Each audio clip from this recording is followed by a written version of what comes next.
This is Pet Life Radio. Let's talk pets.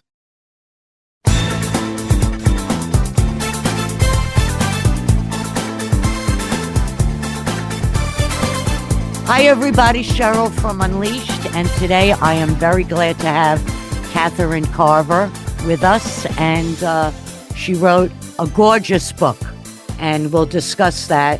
Welcome, Catherine. I'm glad that I have you on the show. This is going to be a very interesting show.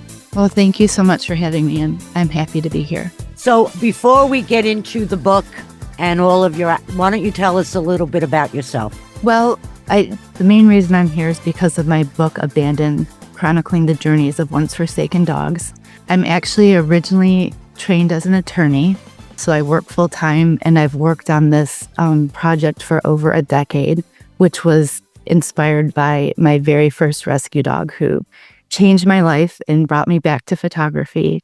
And I just wanted to learn more about what was happening to these abandoned dogs. So my first dog, Biscuit, set me on this path, and I've just become very interested in the dog overpopulation crisis. Oh, yeah. I have a rescue. I never went to a shelter before when I got my Tilly McGee, and heartbreaking. And it's just, for every dog in a shelter, it's a human's fault. For every dog that needs to be put down, you know, it's a human's fault. They have to stop buying and breeding dogs. Oodle doodles, and they're mixed with this and that. You know, it's like going to the supermarket. If there's 50 oranges on the shelf, that's the 50 oranges you pick from. And there is something very special about a rescue dog because they know they're rescued. Now, when you got your dog Victory, was that his name when you got him? No, the dog that I shared with you that I presently have, her name is Victory. She's our second rescue dog. She's a Shetland sheepdog. But the first dog that I had, Biscuit, who is pictured at the front of my book, whom the book is dedicated to, that was our very first rescue dog. He was a tricolor Sheltie found wandering the back roads in North Carolina and was brought to a rescue organization in Maryland. And that's how we were able to meet him and adopt him. So how did you get the name Victory? She came at the rescue. She came from a rescue in Michigan, and she had the name and she knew it. And we kept it just like we did with Biscuit. He was given the name at the rescue and we kept it. How old was she when you got her? Victory, we think, was approximately 2. We're guessing based on, at the time, the vet, they check her out. Yeah, I think they go by the teeth or something. Yeah. And in 9 days, actually, we'll have her 11 years now. That's really amazing because unfortunately dogs aren't really living that long with all these, illnesses around. I used to, when I was a kid, my dogs were like 19 and 15 and my cats were like 20 or 18 and stuff. But when I got Tilly, they said they got her off the street. But when I did Freedom of Information, they had found her in a cage. They named her Phoebe. They come up with all these cutesy names because they think that'll help. And I guess sometimes it does. But I didn't want a Phoebe. I wanted a Tilly. And I think Tilly had to have a middle name. So I named it Tilly McGee. I've had her 2 years, just 2 years. She just celebrated her 3rd birthday and I got her at 11. But I have to tell you, you took all of these photos in this book, correct? Yes, I did. They're all my photos and words. Yes. And I have to tell our listeners, it's all black and white. It is so gripping. Their faces. I have come to think that the look of a dog's ears and their eyes tells everything. That's really their expression. The way their ears move, the way their eyes do. I know when I talk to my dog, she's got brown eyes and, I could tell she's listening to me because her eyes move back and forth, and here I am, I'm talking to my dog, but I believe that they understand. Yes, I agree. Now, the dogs they were different shelters, right, that you went to? Yes, there was one primary shelter and then about 4 rescue organizations, and I live in the Mid-Atlantic in Maryland.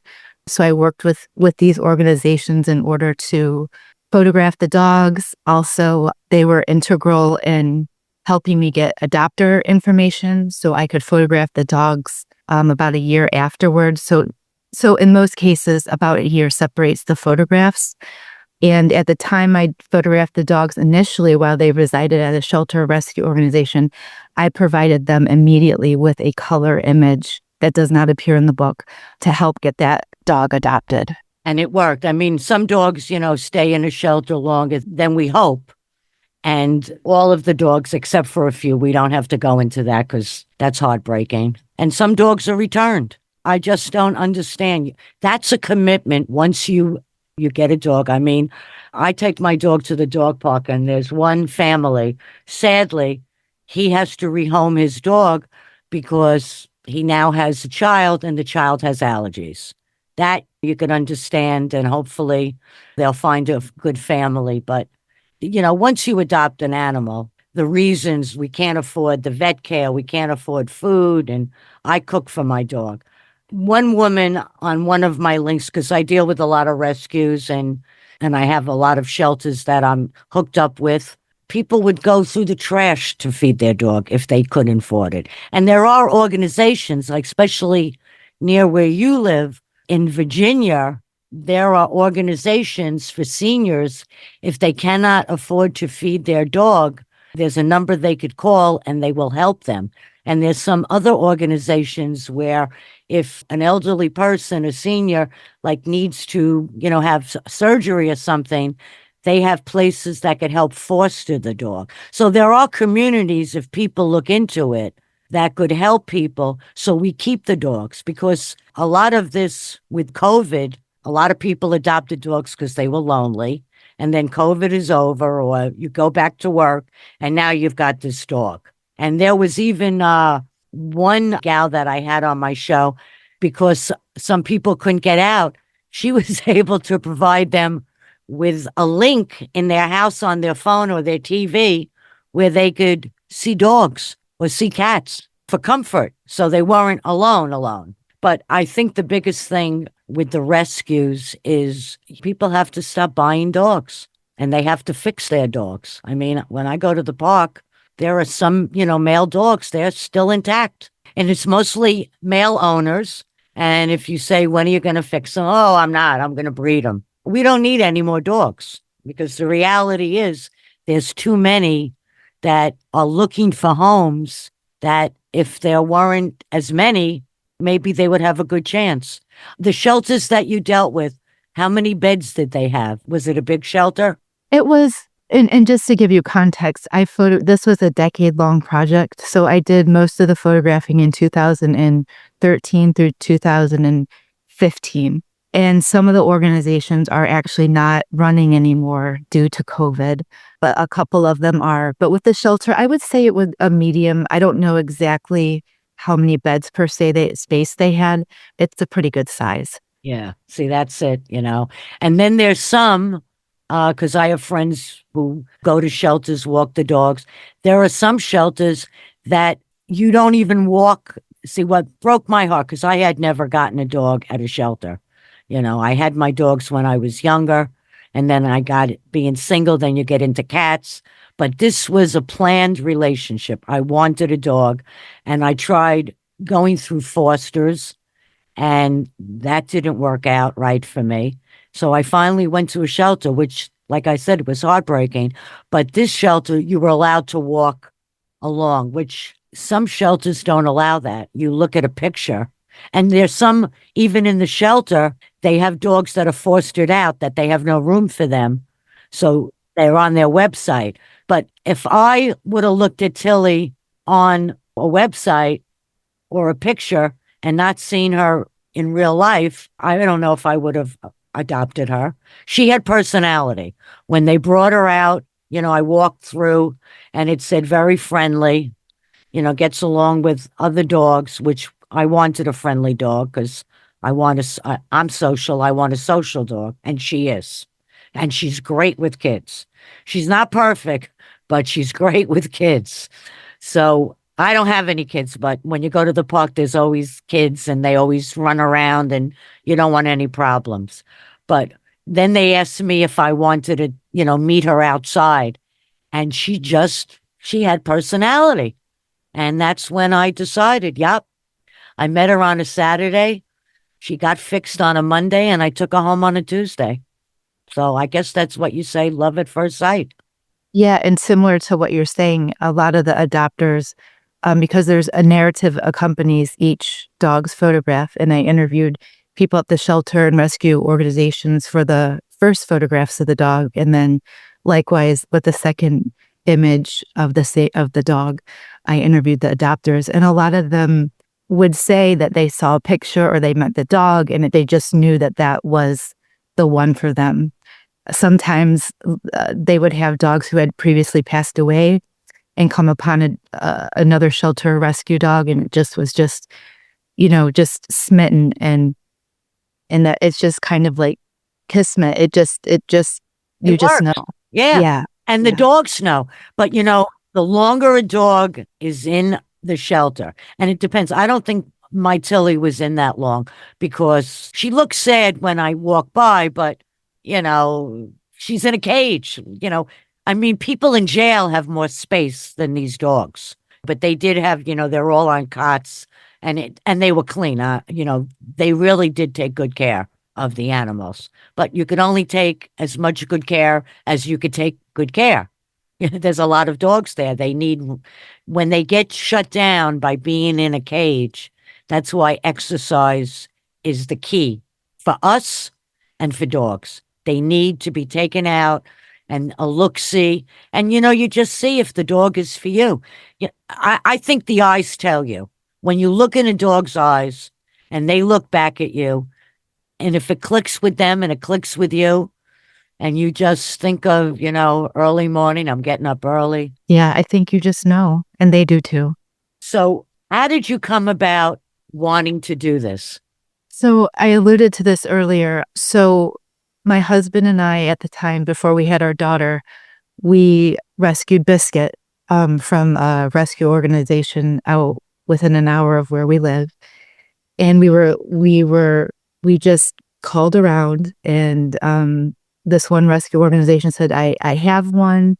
And we didn't even see a photo of him at the time. And we met him, and we just said, we're going to adopt him. And of course they do background check on you and whatnot.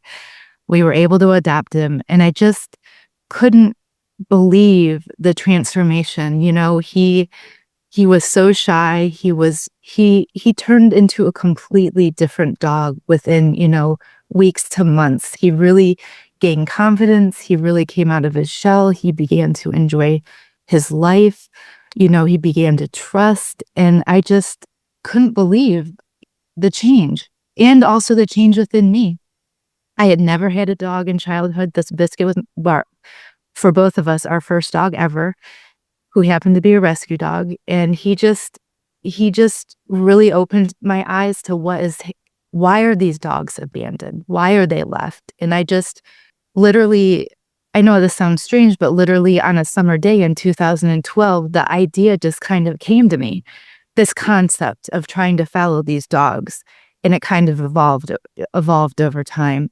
And I just really wanted to know and raise awareness about how not only does dog rescue and adoption improve the dog's life immensely, but there's also so many benefits to the humans that their lives are fully enriched. And so I wanted to find a way to, like I said, just bring awareness, because these are just incredible sentient beings, and I cannot imagine I can't imagine not having a rescue dog. We will always have a rescue dog. I'm glad to hear that. And it's true. They are. Your life changes. I mean, your life changes. I have a life in between walking and caring and being with my dog, and it's fine with me. But what made you want to, I mean, doing it in black and white was brilliant, but what made you do that? What made you decide that? I wanted to do that, I think, because the black and white kind of kept everything. The black backgrounds kept the common thread between all of these dogs, and also really kept the focus on each individual dog. And they're all square, also keeping it, a common thread, continuity within the image. And I just thought it would really get to the essence of each dog. And I was hoping to help portray like a juxtaposition between the images, that you can see some sort of emotional, physical change between the images photographically. That is why I did it in black and white. Cover picture is phenomenal. That dog's eyes and their ears. That dog on the cover is gorgeous. Her name is Sheila, and I thought she just encompassed the whole project in an image, you know? And I thought it was striking and eye-catching for people as well.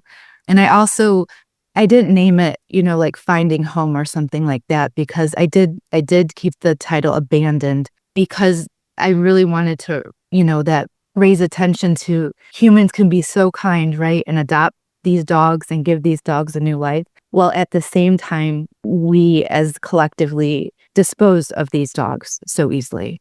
And it's just unbelievable. It was kind of an unfolding with this project. I did not know how it was going to turn out. I just had the concept of trying to photograph these dogs in this way and see if I could make something out of it, because there's no guarantees with all of this, right? I mean, I spent a long time working on this, kind of hoping it would get published and kind of just trusting the process. The name is perfect. What was it like to photograph them? I mean, you did it at the shelter or with the forest? Yeah, I did them. So the first images were done where they were at the shelter or a foster home through a rescue or shelter or at a rescue. And I tried to make some comment in the writing about that you could just sometimes just see the real sadness with some of these dogs. You know, imagine for whatever reason, they're the most loyal companions ever. And for whatever reason, they find themselves in these circumstances that no one would want, right? And sometimes you could just see hope. I just hope to capture them in a way that did them justice, you know, showing them in a way that captured them. I think you did. Because, you know, we don't really know the history of the dogs in the shelters, because some of them are returned and then some of them are just strays born on the street and caught and brought in. So they really maybe don't know of a home. That's also something that, you know, people have to deal with when they rescue. We really don't know. Yeah, you do. I was able to collect as much as I could, but of course, in instances, like you said, you just don't know the entire backstory. I was able to fill in as many gaps as I could, but there were obviously circumstances where you don't entirely know. Do you think you'll do a follow-up? Oh gosh, I don't know. This project was quite an undertaking, much more than I ever anticipated at its inception. But I don't know. You never say never. Right now, I'm kind of sitting in the present with this book and hope that it can do some good and help these dogs, because this was really the intention behind doing the book. It was one of the most, outside of being a parent to a young child, it's one of the hardest things I've ever done to see this through. You know, I'm glancing through it now because you really do give a very good description of each of the dog, of what you know. And all in all, some of them have really spent a lot of time in the shelter before they're adopted. Yeah, I wanted to point that out in some of the data I collected on these dogs. It was kind of astounding how long some of these dogs were in these situations for such a long time. And some of them, there were cases of multiple returns as well, even, you know, since I photographed them the first time. So they all have a little bit different stories, but I also think it's really important to point out in all of this is that there are really wonderful people who dedicate themselves to this work that's really important. Because without the shelters and rescues, we would not be able to kind of matchmake with these dogs, right? And have these great transformations on both sides. Oh, they're angels, the fosters and the rescuers, you know, especially the ones that go out and try to, you know, catch them in the street and then care for them. And rescue is an exhausting career, if you want to call it that. And then the ones that they bring them to different locations. So they'll drive one dog 2 hours and they meet up with another volunteer and they take them on these journeys. You see it all over. There's people who fly them from one shelter to another when it gets overbooked and they don't have enough space. And I think that's sometimes good because sometimes dogs who stay too long in one shelter, it's just not happening there. Maybe it's just the area, certain areas like certain dogs. And then they should really be moved. But it really is a spectacular book, and I wish you lots of good luck with it. And for anybody, the name of it is Abandoned. Of course, if this is in the window of a bookstore, you are going to get it because the dog on the cover is stunning. I can't decide. You said her name is Sheila? Yes, Sheila. Yes. Her eyes are just either she's begging for something or she's trying to tell us something, but she is a spectacular dog.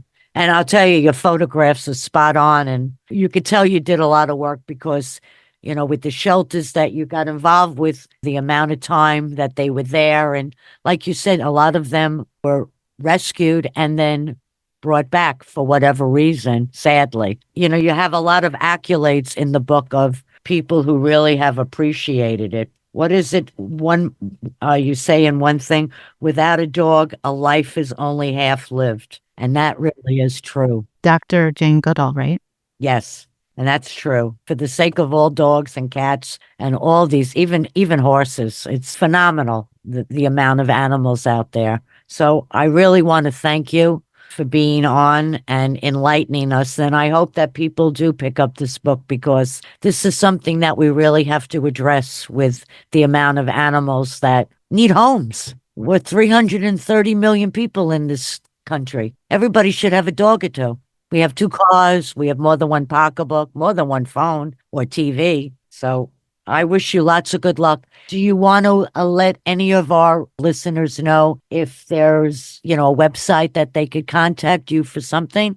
Oh, sure. Sure. Yes. You can find me at KatherineCarver.com, and that's KatherineCar, V as in Victor, ER.com. And you can find more information about the book and information on how to order the book as well. And I'm really grateful to have spent the time with you today, Cheryl. I appreciate it. I wish you lots of good luck. And we'll post, when the show posts, of course, the picture will be on, the book will be on, and we'll include the website if people want to get a hold of you. Thank you so much. So I want to thank my listeners and thank Katherine for being on. I want to thank Mark, and everybody have a great day, and remember to live life unleashed. I'll see you next time. Bye-bye. Let's Talk Pets, every week on demand, only on PetLifeRadio.com.